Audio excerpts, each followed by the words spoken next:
honest. The season 2 finale of Wednesday hit harder than anyone thought.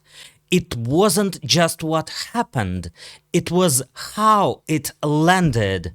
Ophelia turns out to be alive. Isaac reveals his dark side. Wednesday almost dies and Tyler's mother sacrifices herself and Enid becomes Alpha. Any one of those moments alone could be dramatic. Together, they stay with you long after it's over.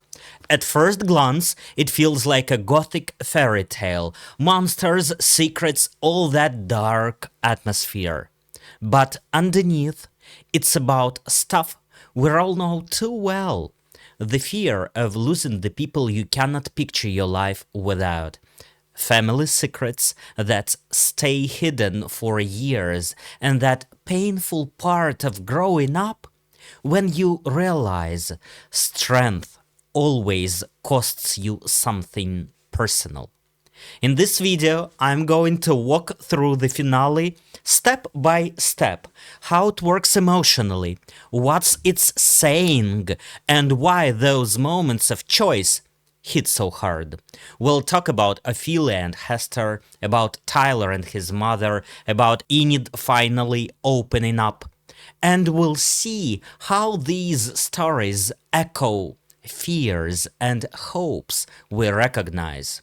So let's dive in and break down the season 2 finale of Wednesday.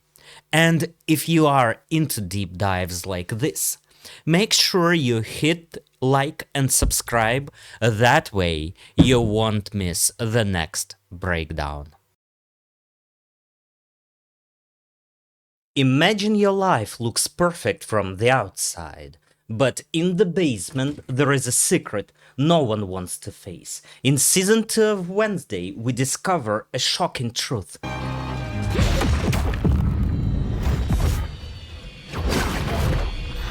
Ophelia was alive the whole time. She didn't die like everyone thought. Her mother, Hester Frump, locked her away and kept her hidden. So who was Hester really? A mother trying to protect her child, or a jailer too ashamed of Ophelia's flaws? I've assigned you to your mother's old dorm, Ophelia Hall. Refresh my memory. Ophelia is the one who kills herself after being driven mad by her family, correct?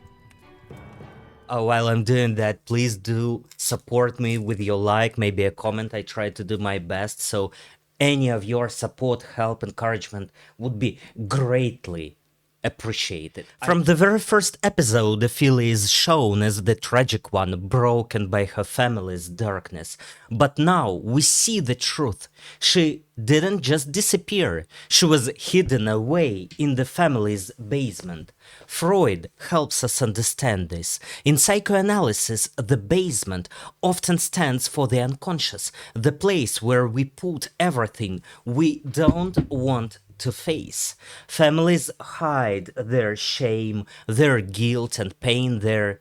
You cannot get rid of it, you can only push it down.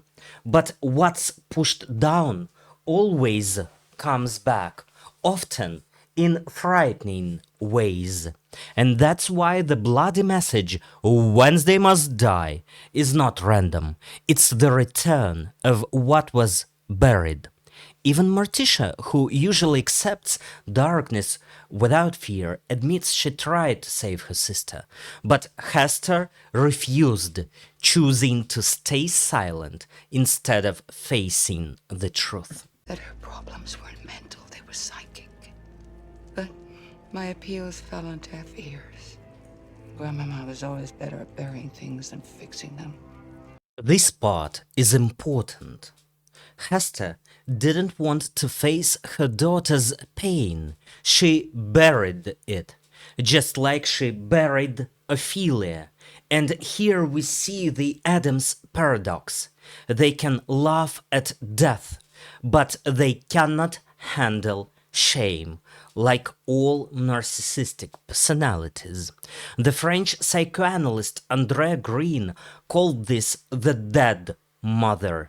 It's not about real death.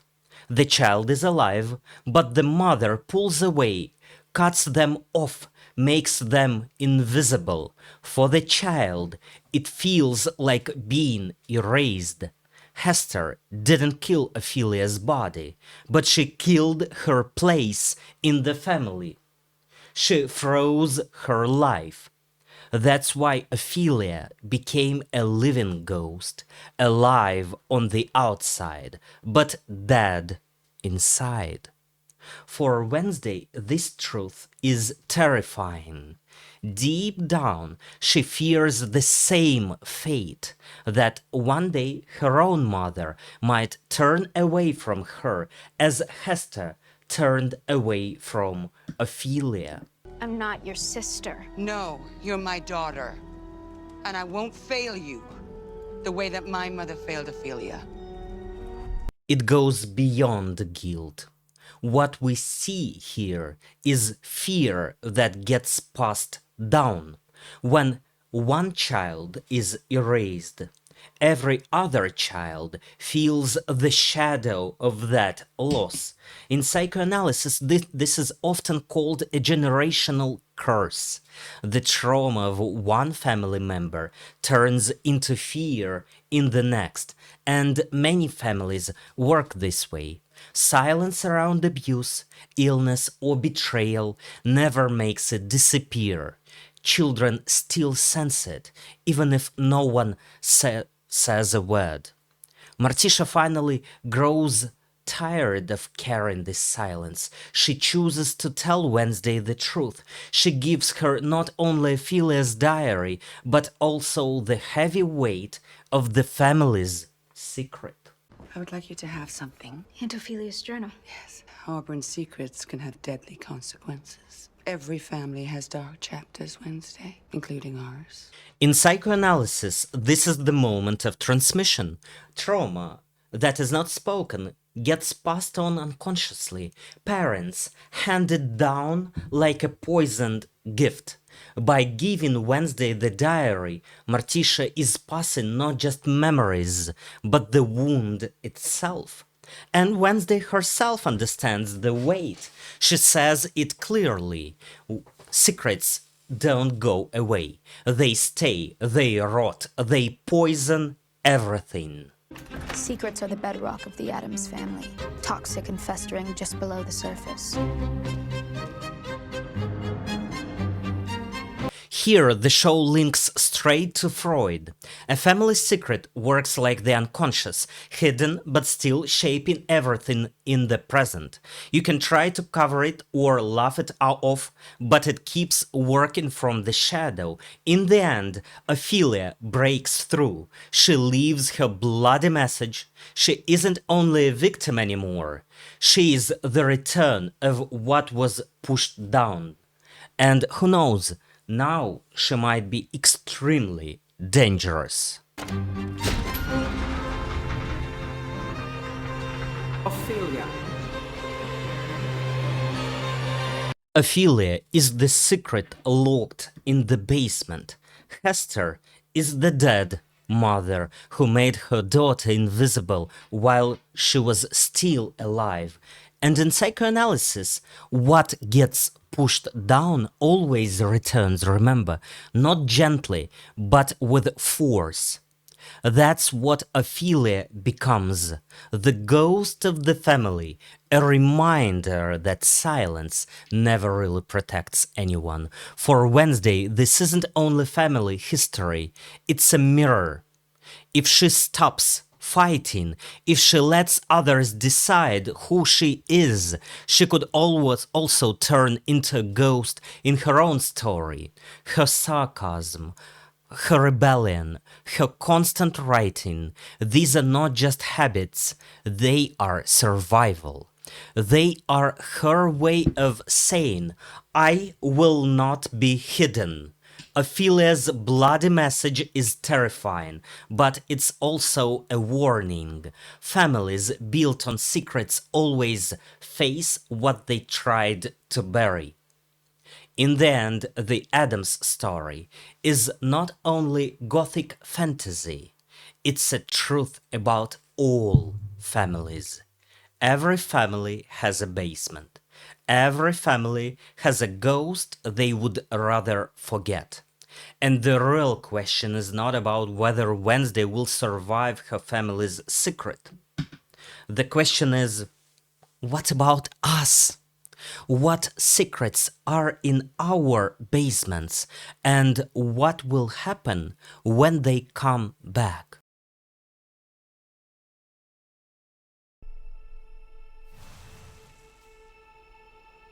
Mom, Dad, Dish.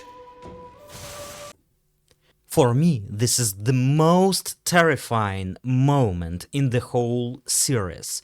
Not the monster, not the blood, not the fight scenes. This Morticia lying still after the explosion. Silence. You can hear your own heartbeat. Everyone on screen freezes. So do we.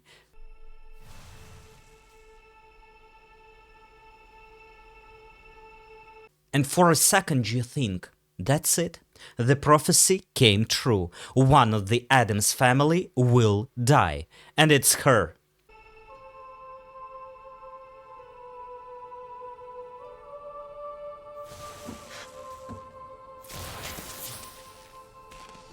Mom.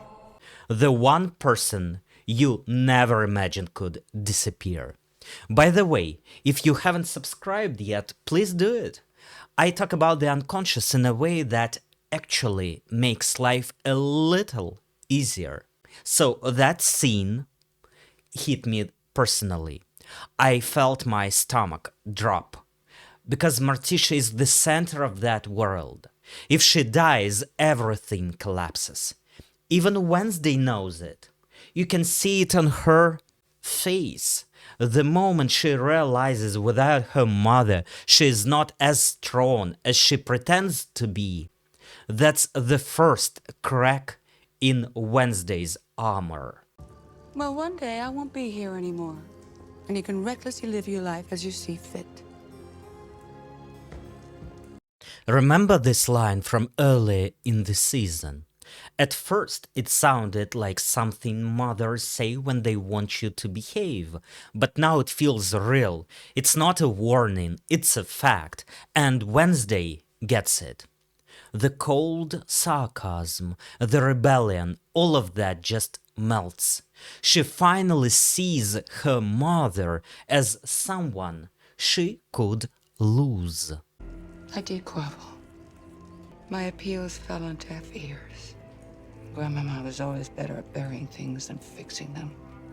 This line shows why the whole Addams family is like this. They bury pain instead of fixing it. Morticia did it with her mother, and Wednesday does the same. She pushes everything down until something explodes. And when Morticia almost dies, all those buried things come back up. You were supposed to help me protect her.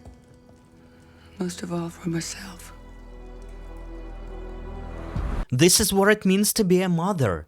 Protect her from herself. That's literally Wednesday's main problem. She has always been on her worst enemy. She has always been her own worst enemy. Morticia knows that. She sees her daughter's darkness, and she still loves her. But Wednesday can't believe that anyone could. She thinks love is conditional. That's why she pushes people away. When it comes to your mom, you're afraid she'll never accept you for who you truly are, that your darkness is even too much for her to grasp. You become the disappointment she'll never want to speak of, just like your aunt. You can feel it in your bones. That's why you push her away. When Enid says this, she names Wednesday's core fear, that her own mother cannot really understand her, that if her darkness is too much even for Morticia, then no one will accept her, ever. Then no one will ever, I would say, accept her. That fear runs through everything Wednesday does. Every joke, every eye roll, every time she pretends she doesn't care. And that's why this scene with Morticia almost dying is so painful, really painful, because it forces her to face that fear head on. She does care more than she wants to admit. Now, if you look at the bigger picture, Tyler's story is the mirror image. You sensed the monster in me. You fell in love with it. We're two black-hearted souls ready to pillage the world together. He says this like it's romantic, but it's sad. Tyler lost his mother once and then for the second time for real, and it destroyed him. He let his grief turn into hatred, into hide. Wednesday almost loses hers, and it breaks her open. Same loss, two different paths. He chooses revenge. She chooses connection.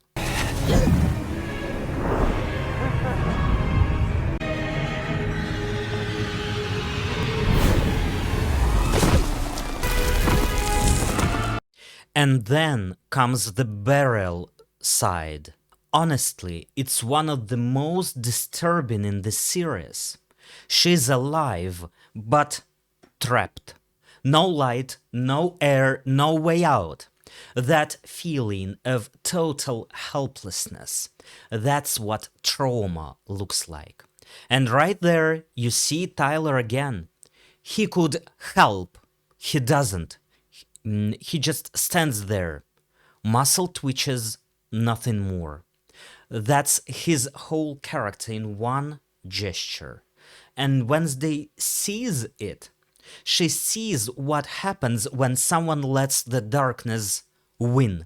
Later, that same day, she saves him, because that's who she is now. She has learned that it means to be human, what it means to be human. When you almost die, everything changes. You cannot go back to pretending you don't care. That moment under the ground becomes a rebirth, and that's when Enid arrives. She's the only one who actually moves. She goes and saves her, pulls her out, and it's so symbolic. The girl Wednesday kept mocking for being too bright, too emotional. That's the one who brings her back to life. That's the real twist. I know we've had our difficulties lately, navigating the treacherous shoals of our mother-daughter relationship. But I'm always here for you, Wednesday. Always. You can almost hear Morticia's voice in that moment. I'm always here for you. Only now it's true through Enid. She's become that presence, someone who stays. After that, Wednesday is different. She's still sarcastic, still dark, but the edge is softer. When Enid's in trouble later, Wednesday fights for her without hesitation, not because she's a hero, but because she knows what it feels like to be saved. Wednesday, wake up, please. I enjoyed that. Okay, yeah, she still says, I enjoyed that. Classic defense, joke first, then feel later. But now we see through it. She cares, even if she will never admit it. Death is everywhere in this season. Students, the principal, even Nevermore itself. Each loss pushes Wednesday closer to life. She's been through 2 near deaths. Her mother's and her own, and both break something open. Now she finally understands what Morticia meant by protect her from herself. Stop hiding, let people in. She almost lost her mother. She almost lost her own life.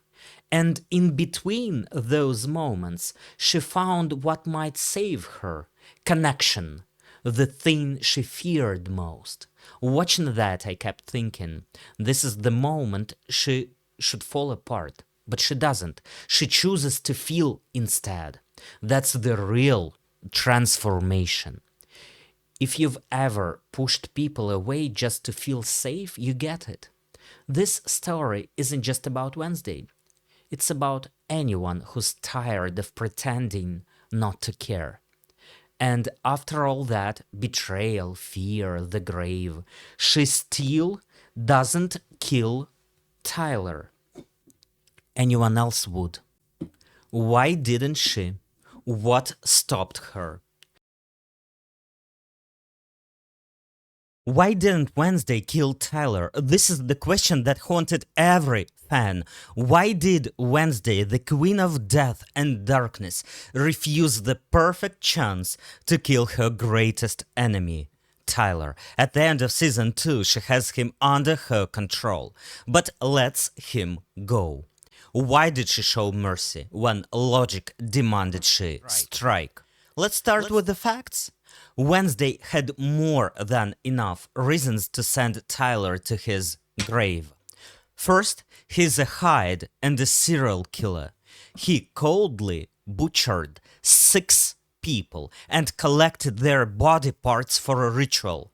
He admitted that as a Hyde, he actually enjoyed killing. But over time, I started to remember everything. The sound of their screams, panic in their eyes, fear so primal I could taste it. Notice how he savors the process. A master wasn't controlling him. This was his own desire.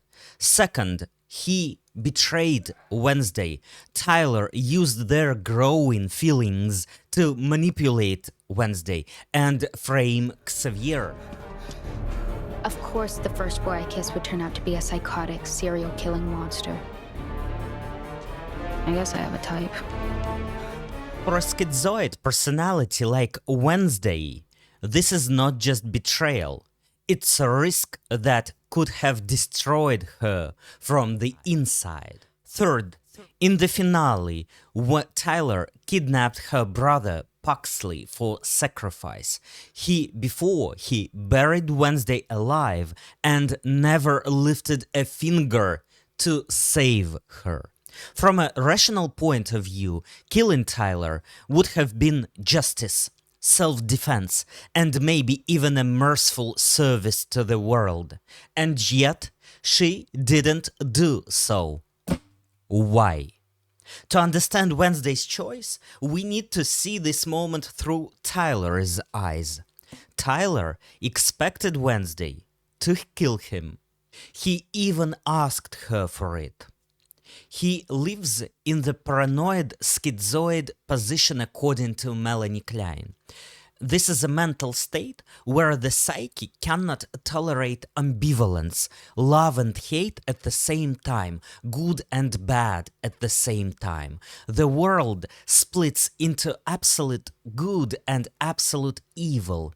If he is bad, monster, traitor, then he deserves total punishment.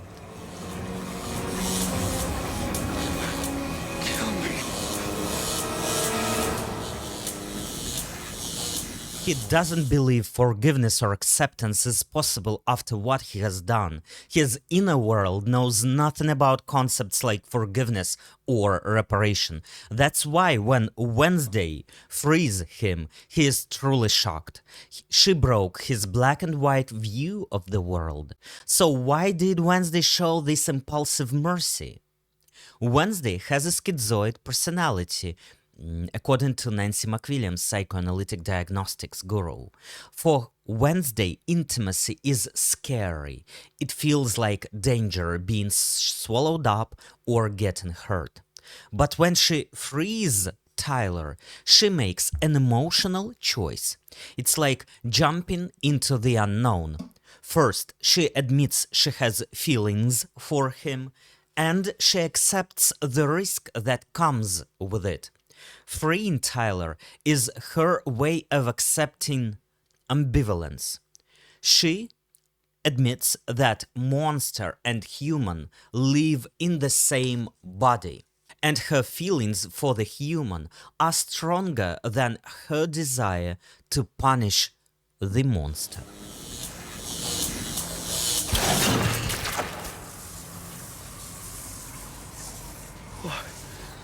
I missed.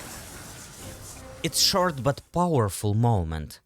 Her blade cuts the rope's fall, but instead of death, she chooses to let him go.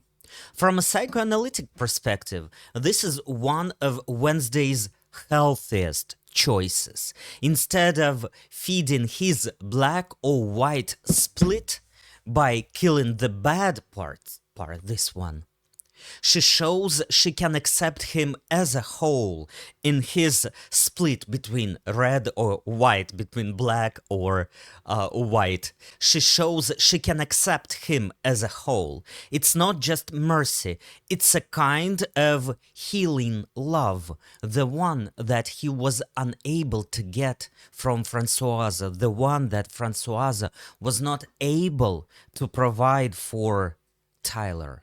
So Wednesday shows him this kind of love. It's love that can tolerate ambivalence, a love that says, I accept you as a whole, both red and white, both light and dark. So Wednesday rescues Tyler not only from his chains, but from his own black and white inner world. In this choice, Wednesday finally overcomes her fear of intimacy. She realizes love is always a risk. Why did I slice Tyler's bonds rather than his jugular? And will that impulsive act of mercy become my undoing? So we understand, this wasn't a strategy, it was pure impulse. Wednesday didn't kill Tyler because by saving him, she saves a part of herself, the part that dared to feel. She learns to accept ambivalence even if it feels like a jump into the void. But her mercy has a price. Is Wednesday ready to face the consequences of her choice? Or will the monster she freed return to destroy her? You have no idea what's coming.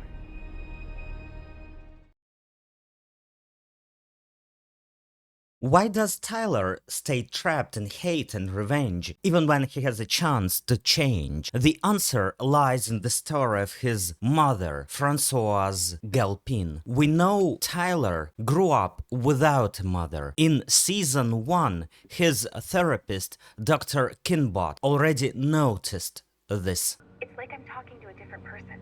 I'm increasingly concerned. I believe the trauma of losing his mother may have left Tyler with deeper psychological scars than I suspected.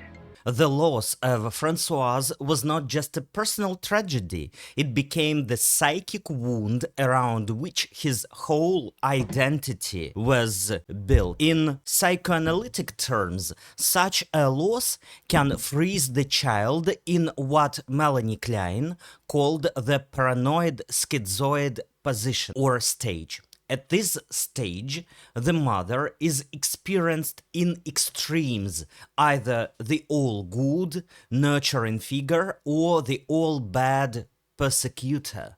The child cannot yet see her as a whole person, but sees two faces. This is exactly what happens with Tyler. His mother is never simply his mother. She is either the angel he longs for or the monster he must destroy. Please pay attention how indeed we see Françoise in this trapped in this cage in the Willow Hill, and Wednesday saved her, and how she was so infantile, angel-like, and so on, and then how she turns out to be Hyde. For Tyler, this failure to integrate these two sides of his mother means he lives forever split, the vulnerable and vulnerable to manipulation. That is why Laurel Gates in season 1 and Françoise herself and Miss Capri in season 2 could so easily take control of Tyler. His psyche was already fractured, already desperate for a powerful figure, mother figure, who would tell him who he is.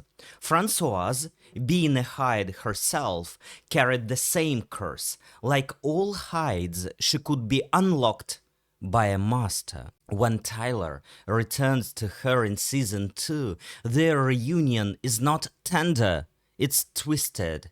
In this world, love and control are indistinguishable. When Tyler is under control, he has no will of his own. Tyler, go wait by the boat. Yes. Listen to your master and be a good little Hyde. He totally submits to Laurel Gates and then to his mother. His role is reduced to obedience. The Hyde is not a son, but a weapon. And Françoise herself takes on this fatal role. Even as she insists she is saving him, she becomes his master. You just called that thing Françoise. Is that Tyler's mother? Yes. Françoise gave me her word that she would control Tyler and they would leave Jericho forever. This revelation is devastating. Françoise is both mother and monster. From a Kleinian lens, this is the very heart of the paranoid schizoid position, the same figure split into the good and the bad object. For Françoise, Tyler is not a separate subject, but an extension of her. For Tyler, she is both savior and persecutor, never whole. Françoise wants to save her son from the Hyde curse. Mom, we're here to save you. It's too late for me, sweetie. This is your time now. We can save you from this life. Love you. But Tyler sees the Hyde as his power. Their collision is inevitable. She forces him into Isaac's machine, believing this will finally fix their family. To her, it is an act of love. To him, it is another invasion, another moment of total control. Now we can finally fix our family. Hello. Notice the paradox. Her love always comes disguised as domination. Even her sacrifice carries the tone of mastery. I decide.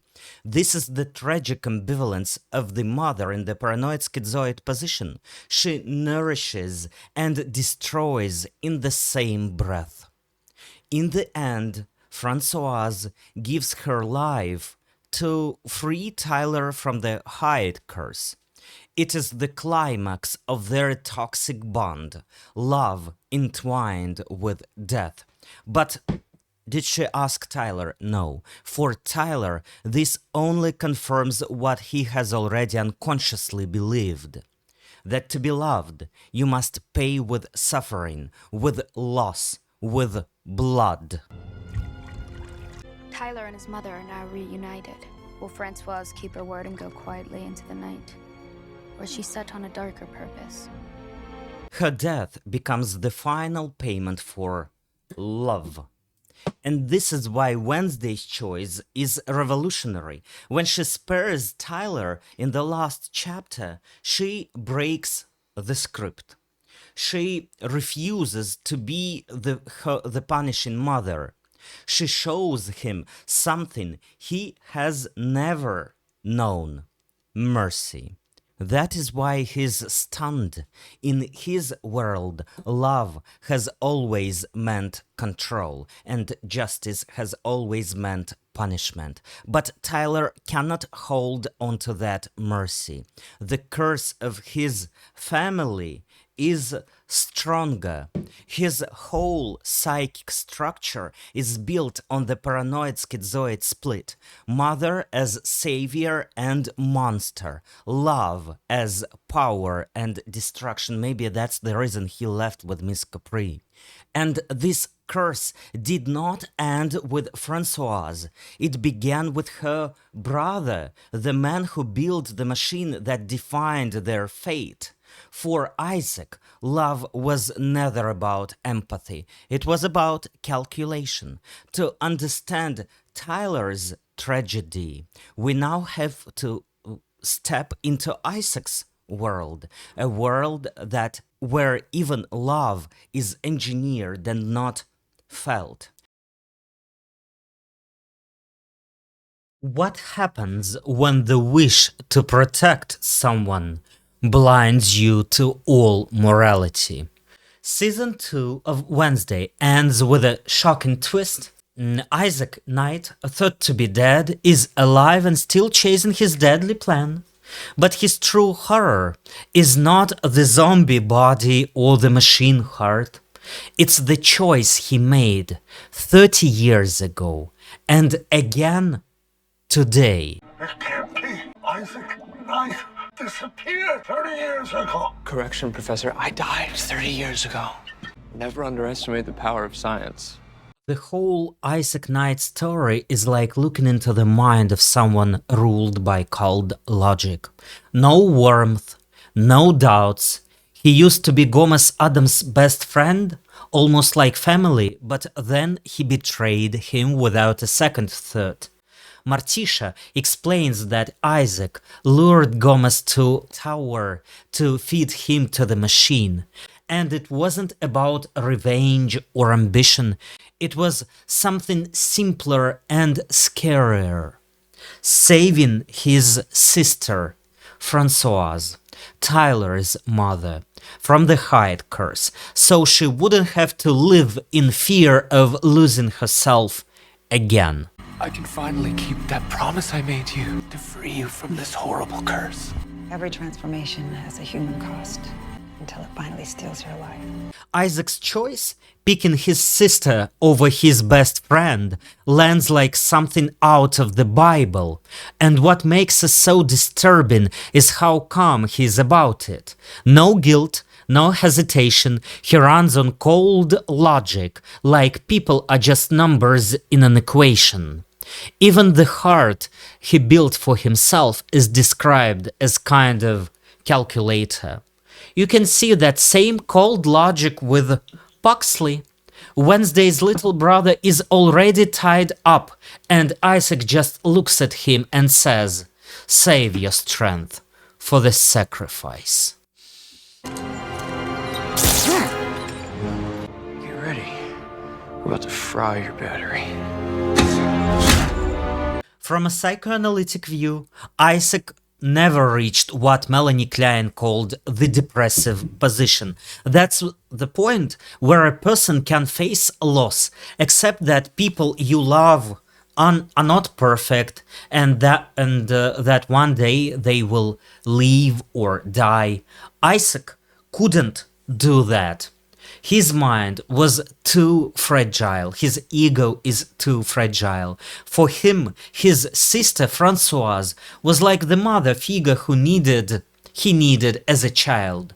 Losing her to the Hyde curse felt impossible. So giving up Gomez and later even Puxley was just the price he was willing to pay to avoid that unbearable loss. Isaac sees the Addams family's loyalty as nothing but weakness. But that belief gets shattered by Francoise herself. She sees what his obsession has cost, and in her last moments asks him not to save her, but to save her son, Tyler. Well, she's doing that in a very controlling manner. Tyler says her, okay, being Hyde is actually my strength, my powers, I feel great with it. But, well, she decides for him. That's Francoise and her love, but this is another video we did and discussed. Here we're talking about Isaac first, mainly. That changes tonight. Promise me, no matter what happens, you'll do it. What we discussed. I need your word. The clearest symbol of Isaac's split personality is Thin. Isaac is the cold, calculating monster. Thin is the part of him that got cut off and instead chose loyalty and goodness. Isaac even admits this split when he sees Thin wandering the halls of Nevermore or Willow Hill. Except he's never been yours. Imagine my surprise when I saw my right hand wandering the halls of Willow Hill without me. When Isaac tries to force the hand back onto himself, he's really trying to take back the moral part he lost. But Thin has already chosen the Addams family, standing for loyalty and care, and it fights against Isaac's control.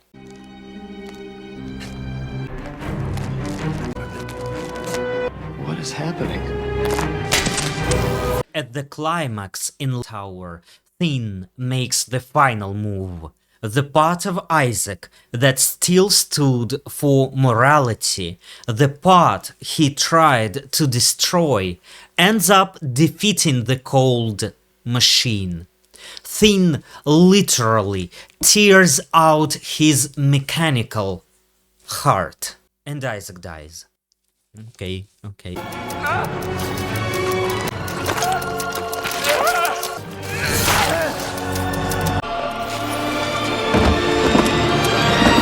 Isaac Knight made a cold choice, driven by a fear of loss he couldn't just face. Yet his story leaves us with a strange kind of comfort. Goodness and loyalty, even when cut off, can find a way back. We saw that moral victory play out when Thin tore out Isaac's mechanical heart, the final act of setting things right. And it leaves us with a big question. Who is Thin, really? And why did this last shred of Isaac's moral self choose the Addams family instead of returning to its darker source? Why? Maybe because Thin was inspired and energized by Gomez's energy. Maybe because the Addams family represent kindness and love and morality and ability to move to the depressive position.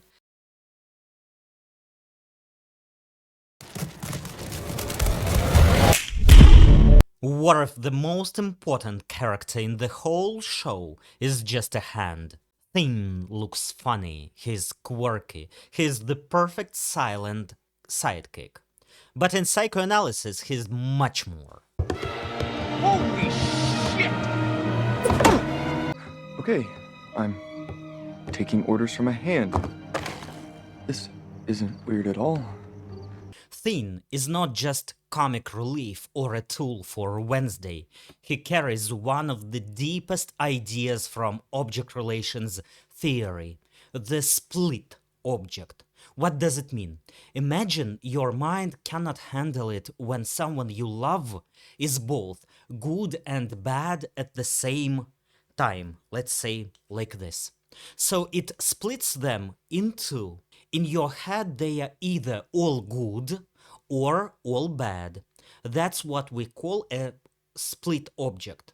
And in the season 2 finale, we find out something shocking. Thin isn't just a hand. It used to be a part of Isaac, or Ike. Isaac was a genius scientist, but also a monster. He was ready to sacrifice his best friend, Your mother cut it off. Gomez, to save his sister, Francoise. Isaac is the picture of an antisocial personality. He lives in what psychoanalysis calls the paranoid schizoid position. In that state, people see the world in extremes. Objects are either all good or all bad. For Isaac, Gomez was expendable, but his sister was the only one worth saving. Why? Because Isaac couldn't face loss or disappointment. He couldn't accept that people we love might get sick, die, or let us down. For him, that was unbearable. So he shut off his feelings and acted like a cold calculator. Empathy was gone. But here is the question. If Isaac is all bad, where does his ability to love or care go? It has to be split off. And that's what thin is. The part of Isaac that could love, care, and feel gratitude. The Addams family gave that part a chance to live. Promise that whoever did this to you will suffer. And it won't be slow, long, and excruciatingly painful. When Morticia cuts off Isaac's hand 30 years ago, it wasn't just violence. I'm sorry, but I'm gonna use this leg because, well, it's not easy to cut off this hand, so I'm gonna use this leg, okay? So it wasn't just violence, it was cutting away the good part from the bad. That good part became thin, and from that moment, the Addams family welcomed him as one of their own. Thing, we know you're still in there. Come back to us, Thing. We love you. We're your family. This was never part of your. The Addams family gave Thin the perfect environment to grow. They didn't treat him like a pet, they treated him like family, someone who deserved care, respect, and even apologies. You know what you need? A place you can call your own. And I've got the perfect spot. Home sweet home thing. Welcome to the pack. By being cared for, Thin moved into what psychoanalysts call the depressive position. That's the stage where you accept both good and bad, and where love and repair become possible. Gomez, Morticia, Paxley, and Wednesday all rely on Thin's steady loyalty. He becomes the symbol of reparation for Isaac's crimes. Isaac destroyed to avoid loss, but Thin protects to repair what was broken. The real test comes when Isaac tries to take him back, like this.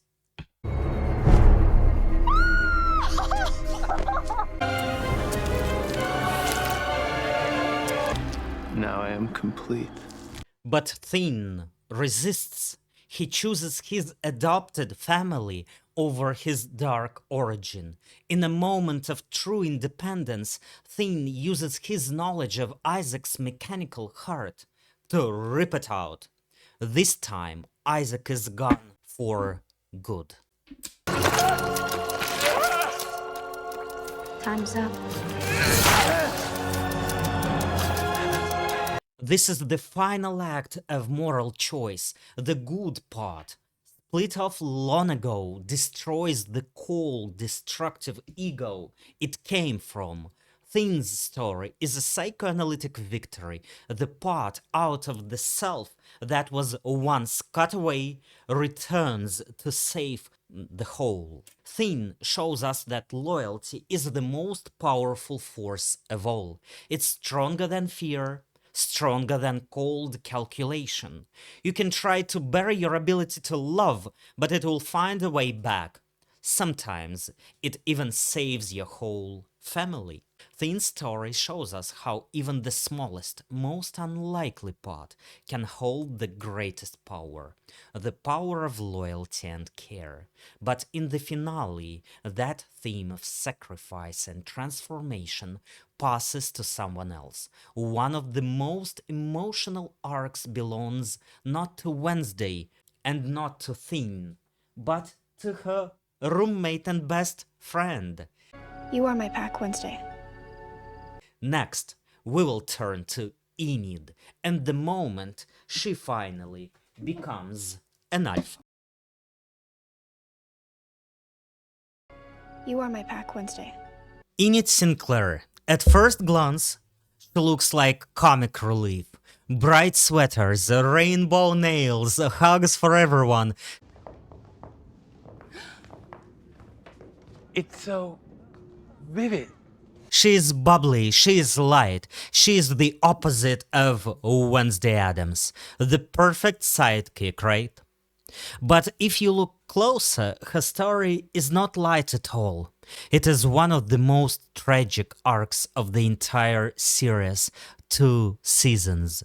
Her positivity is not just a personality trait, it's a defense mechanism. Every time she smiles, every time she throws out her boundless energy, she is fighting her greatest fear, the fear of being abandoned, of becoming the lone wolf. Howdy, Rumi. Are you feeling okay? You look a little pale. Welcome to Ophelia Hall. Not a hugger. Got it. And here's where psychoanalysis helps us understand her. Freud spoke about an eclectic love, a form of attachment where love is based on dependence. Enid doesn't just want a friend, she needs a pack. She clings to Wednesday because without her, she feels she could vanish into loneliness.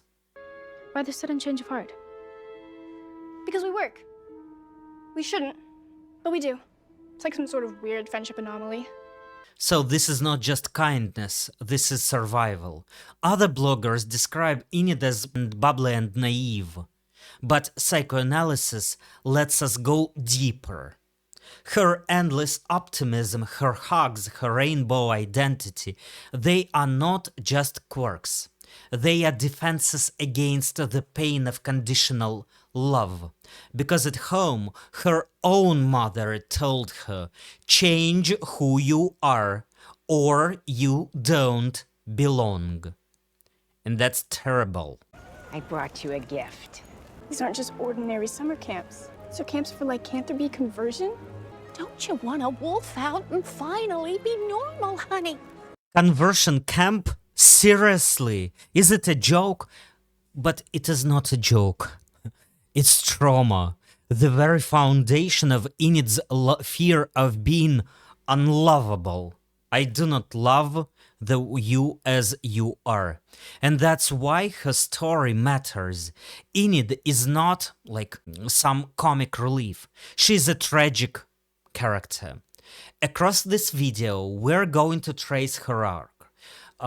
From her fear of rejection to her impossible love for Wednesday and friendship, to her transformation, and finally to her sacrifice that costs her everything.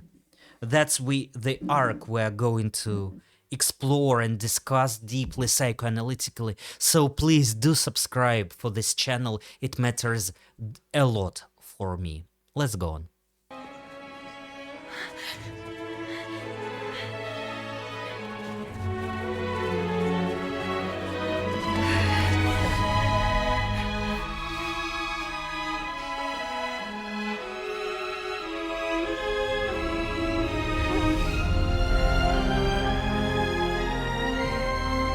Yes, of course, at this moment we celebrate that Wednesday is alive, but it comes at a terrible price.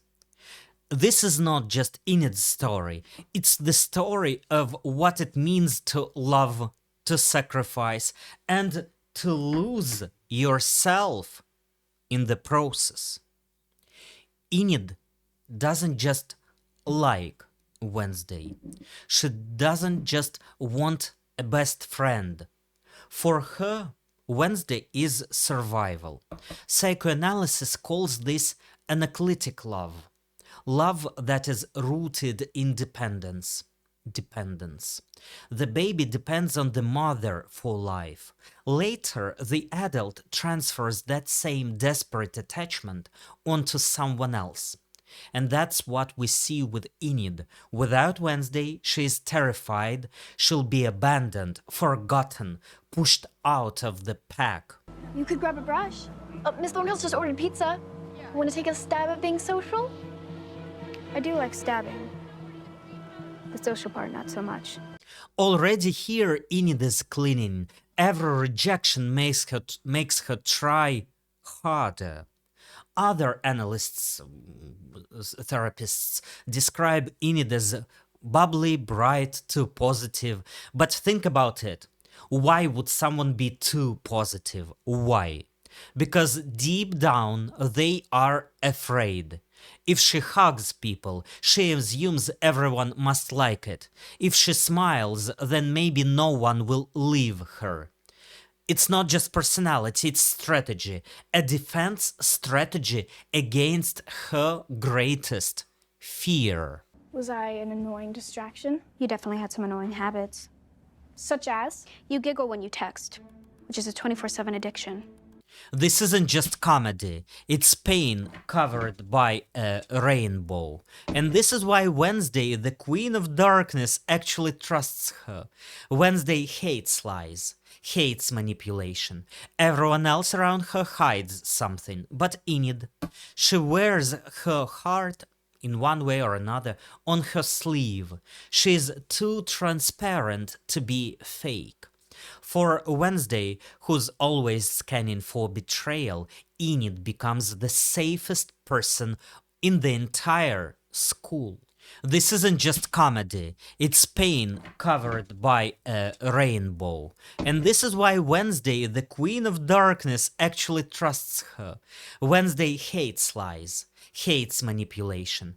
Everyone else around her hides something, but Enid, she wears her heart in one way or another on her sleeve. She's too transparent to be fake.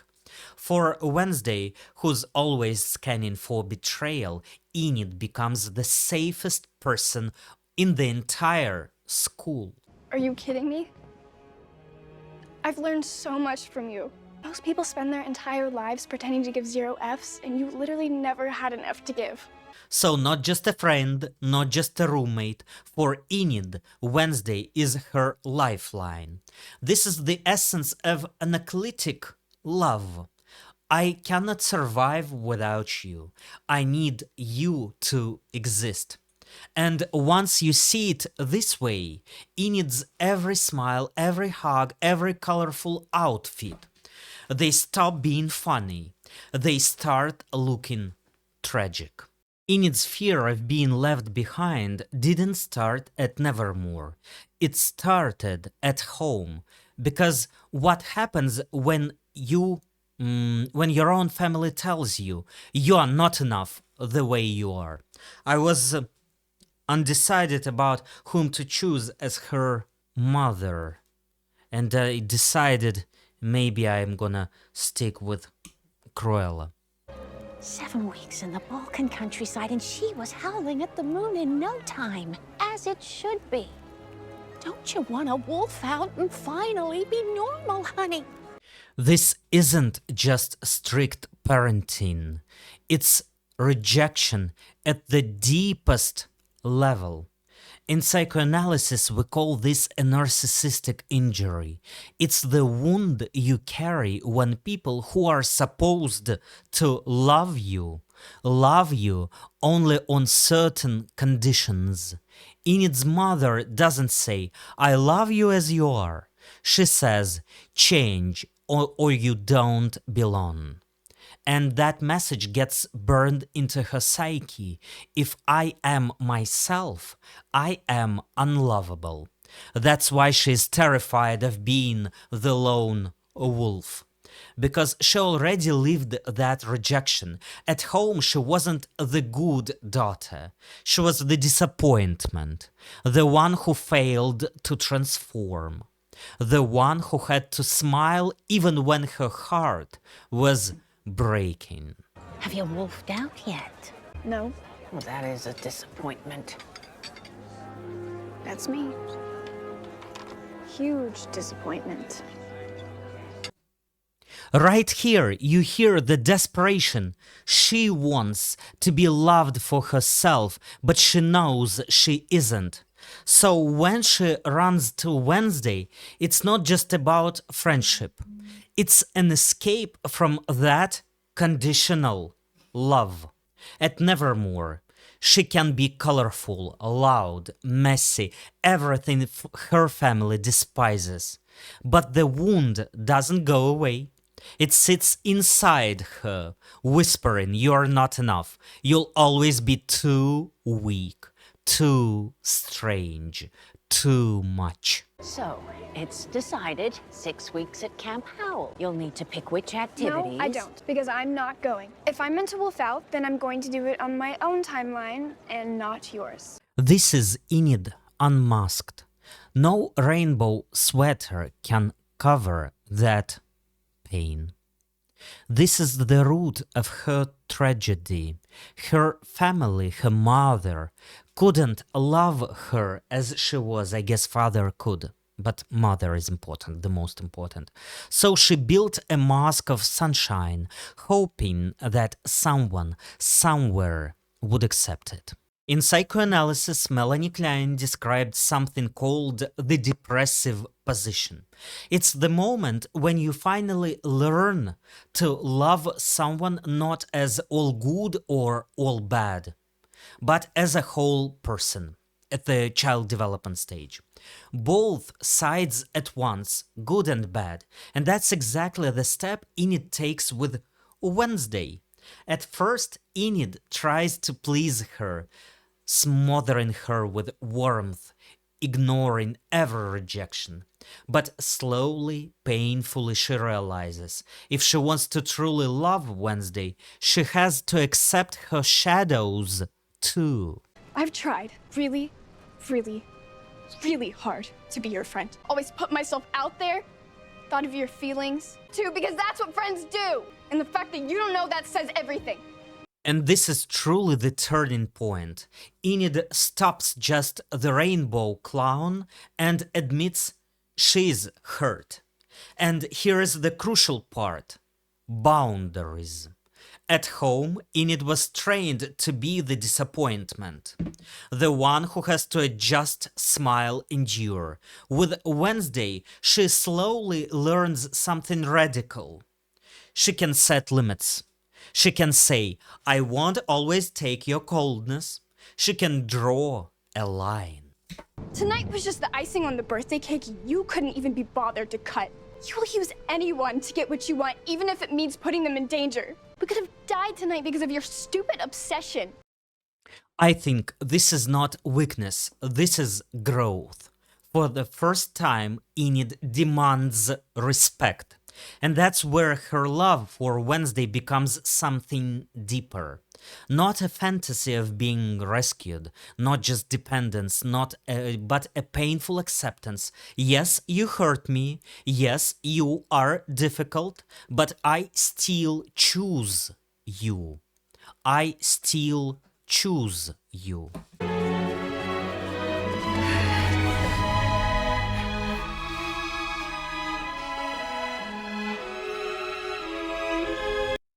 And this is the depressive position in action. Love that sees the whole person, darkness and all.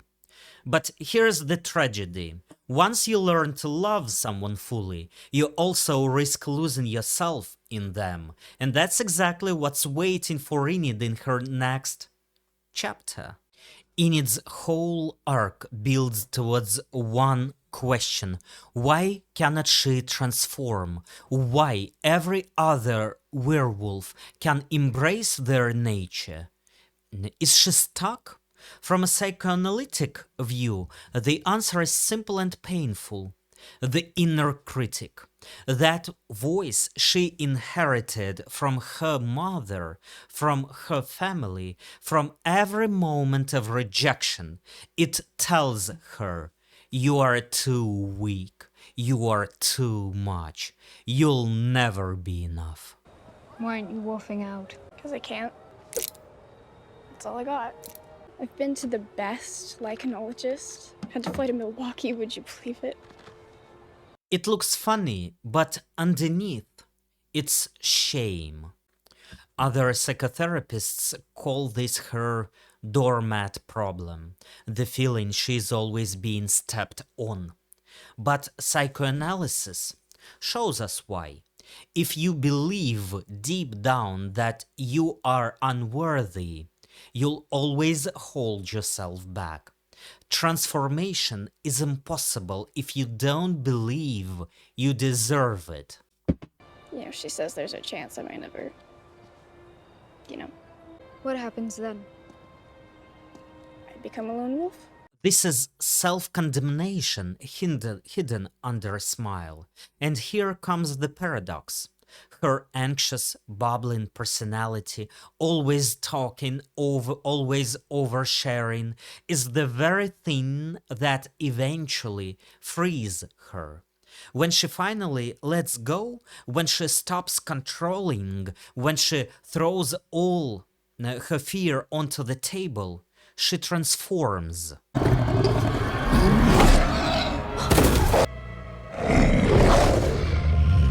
Enid? Enid! The ultimate release. Anxiety turns into power. For Enid, transformation isn't just a supernatural moment. It's the psychoanalytic breakthrough, the moment when the inner critic loses control and the self finally emerges. But, as always in tragedy, this victory comes with a cost. Every hero's transformation comes with a price. For Enid, that price is sacrifice. She doesn't transform for herself. She doesn't do it to prove her worth to her family. She does it to save Wednesday. Enid? Enid!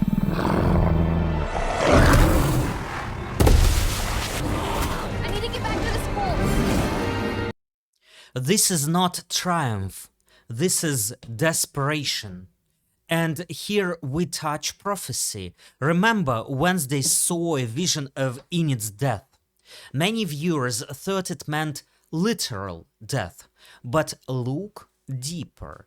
The prophecy is fulfilled in another way. Not through her body's death, but through the erasure of her old identity. First, I must find Enid. I gave her my word. But who exactly will return by my side? My friend? Or the beast that's consumed her? The old Enid, the bright, bubbly roommate, is gone. Psychoanalytically, this is devastating. She becomes the alpha, the predator, the lone wolf. She wins power, but loses herself. It's the perfect Kleinian tragedy. Melanie Klein. Strength only comes at the cost of wholeness. I die because of you! Enid! Death came true, but not the way anyone expected, and yet there is still a question mark. Because in season 2, Professor Capri hints that the curse of the Alpha may not be final. That what looks like fate could still be undone. It means you could be an alpha. Don't worry. There's a lot of misinformation out there about alphas becoming lone wolves. A seed of hope inside the tragedy. So prophecy is not just about death. It's about transformation beyond recognition. Enid saves Wednesday, but the cost is herself. So what do we make of Enid Sinclair? To most viewers, she is the comic relief, the rainbow girl, the bubbly roommate. But through the lens of psychoanalysis, she becomes something else entirely. A tragic character.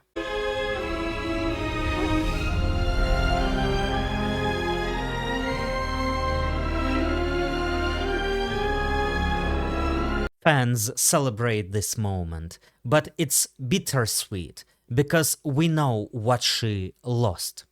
Think of her arc: analytic love, clinging to Wednesday as her lifeline, narcissistic injury, a family who could and mother who could only love her on conditions. The depressive position, learning to accept Wednesday fully, even her cruelty. And then finally, when she accepted Wednesday, transformation, breaking free only by silencing her inner critic. And sacrifice, prophecy and then sacrifice, saving Wednesday, but losing her old self. Enid? It was the only way to save you.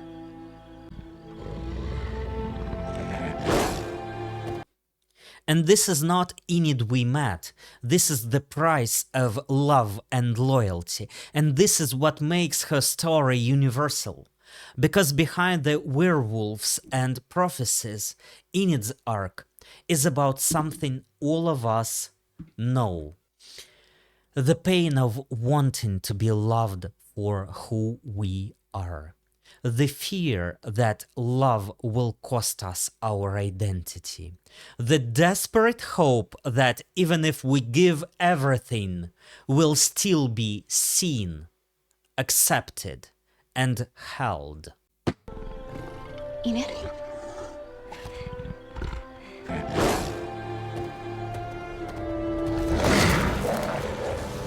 A tragic ending, but also a question mark. Because prophecy isn't finished. Professor Capri hinted at secrets, lies, loopholes, and Enid's story may not end in exile. It may return in season 3 with the possibility of redemption or an even darker fall. So the only question is, when she comes back, will she be Wednesday's Enid or the Alpha prophecy demanded? If you want to keep exploring these hidden psychoanalytic stories inside Wednesday, hit subscribe. We'll dive into more characters, more arcs, and uncover what makes this show so haunting and so true to life.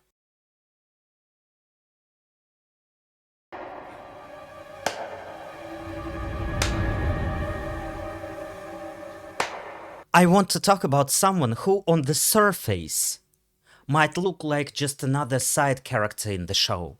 But the more I watched her, the more I realized her story is our story.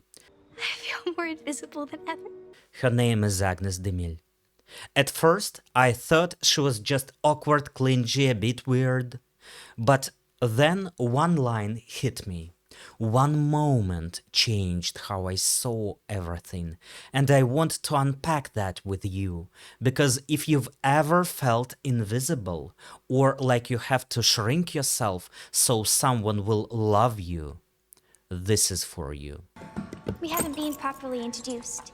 I'm Agnes DeMille, your #1 superfan. When Agnes shows up with that line, bold, immediate, you think she's simply obsessed. She declares herself, she takes the role of fan and sets herself apart. I knew that if I came up with the most twisted game, I'd get your attention. I hope it's lived up to your exacting standards. Admit it. You're a little impressed. I can't. For me, that moment shows the start of her armored outer shell. She's announcing, look at me, I belong, I matter, but the shell is telling us, don't get too close. I remember times when I craved someone's attention so badly, I would attach myself to them like a magnet. And maybe you recognize it too. You become their #1 fan. You cheer for them louder than yourself. You show up even when you are not asked. That's Agnes right there for Wednesday. Nobody sneaks up on me, kid. She with you? This is my stalker. I turned her into an unpaid expendable gopher. I'm a big fan of child labor. Here, Wednesday refers to Agnes as expendable. That word is stun. It's stun. Because Agnes seems to accept it. She keeps going. Why? Because being something, even expendable, is better than being nothing. In her mind, if I can be useful to you, I will exist for you. That's a hallmark of the dependent, masochistic structure, personality structure. The wounded self thinks, my value comes from what I can do for someone else. I felt a twisting in my gut watching that, remembering times I stayed in roles I didn't like because I was terrified of being dropped, because no role at all felt scarier than a bad role. You don't seriously expect me to believe that you pulled off this elaborate prank. I had a little help from some Da Vinci's after I blackmailed them with incriminating Snapchat pics. Perks of being invisible. Agnes uses her power of invisibility to manipulate. She disappears, she hides, she surfaces when needed. On one level, clever, smart, admitted. On another level, tragic, because invisibility isn't just supernatural for her, it's symbolic. I feel more invincible than ever, she blurts at one point. That line cracked the armor. She wasn't just a creepy stalker. She was hurting. In the dependent masochistic world, you merge, you become unseen so that someone else can see you. But you are still invisible. You are part of someone else's world, not your own. I snuck into the hospital every day. I just wanted to make sure that you knew how worried I was about you. I also may have rebraided your hair and tried on your clothes when the nurses weren't looking. This is wild. Agnes literally tries to be Wednesday, or at least wear her guise. That's imitation, not inspiration. That's a big clue. Someone who doesn't trust their own self, so they become another. In psychoanalysis, this is symbiosis. The border between me and you dissolves. Agnes thinks, if I become you, maybe I'll be seen. Many people do this. I slipped into someone else's habits, style, manner, hoping to borrow their value. And every time it felt less real and more exhausting. Enid, I need you. Agnes? I thought you left. I couldn't abandon Wednesday, so I ditched my dad when he stopped for gas. Isaac buried Wednesday under the skull tree. This is the heartbreak. Agnes picks the pack, Wednesday's world, instead of her father. That shows the depth of her wound. If your first attachment feels shaky or absent, you will grab the next one, even at a cost.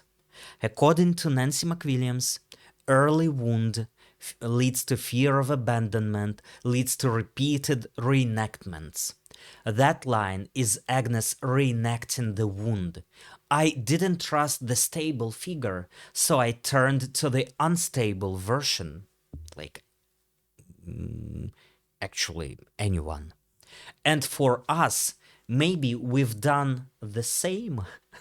Chosen the quick fix community, chosen the toxic connection, because the safer path looked like invisibility.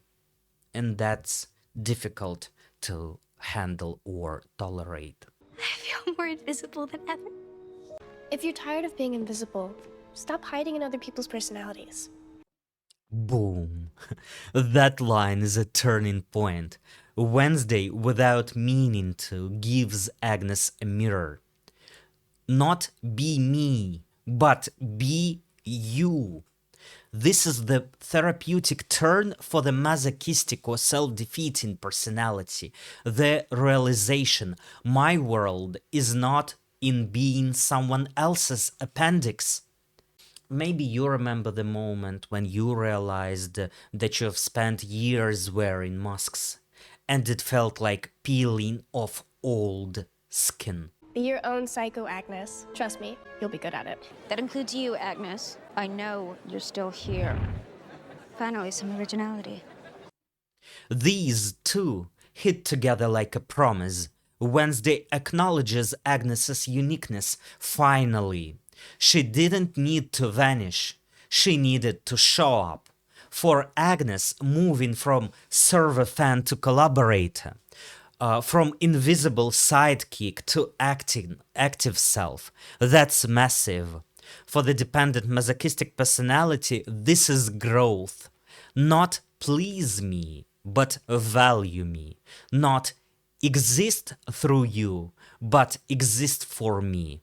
That shift is everything. It's so important. My dad. Your mom couldn't come get you? She's busy with her new normie husband and baby. I was the mistake that kept her and my dad together long past their sell-by date. Here is the deeper layer I want to pull in. Her mother and father in her backstory. The information is slim, but what we do know is telling. Agnes's feeling of invisibility didn't start at Nevermore. It started before. If the primary caregiver didn't fully see you, or you felt you had to be someone to be loved, you carry that wound. The masochistic pattern says, I will prove my worth via my suffering, my usefulness, my invisibility disguised as loyalty. Agnes's journey says, I know what love is. I even paid for it by disappearing. But what if love could see me and let me show up? That is therapy. That's autonomy. That's healing. I thought at Nevermore I would finally be seen, have real friends. The truth is, I feel more invisible than ever. I want you to listen. If you've ever felt like Agnes, cheering someone else's wins while your own life felt grey, if you've ever hidden pieces of yourself so someone would love you, if you've ever been terrified of stepping into your full self without, because what if you get dropped? This video is for you. Because Agnes shows us the cost of invisibility is too high. The cost of losing yourself is too high. And yet it's fixable.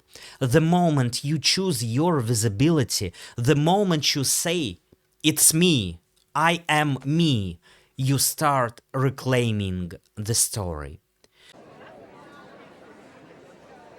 Finally, some originality. I don't care what you think about me anymore. Good. I believe her story matters. It isn't just about a supernatural student at a supernatural school like Second Hogwarts, no. It's about the part of our psyche that shrinks so someone else will pick us. It's about the wound of invisibility. It's about the shift from I need you to see me to I see me. If you saw yourself in this isn't just a character, it's a mirror, and maybe it's time to step out of the invisibility cloak. If you recognized yourself, this video isn't just about a show, it's about us, and if you are ready, maybe it's time, it's the beginning of work. Because I tell you, you were never meant to vanish. You were meant to appear.